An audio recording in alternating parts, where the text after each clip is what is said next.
Daily horoscope for guidance po, May 19, 2024. Para kay Aries.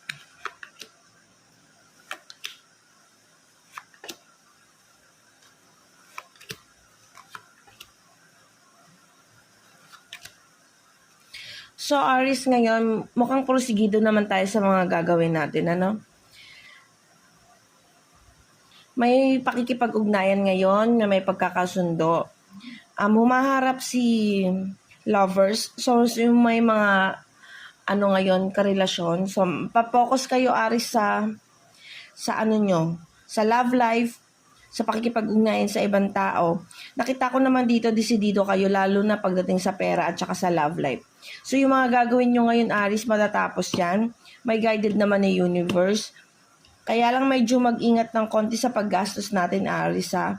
Kasi nakikita ko dito na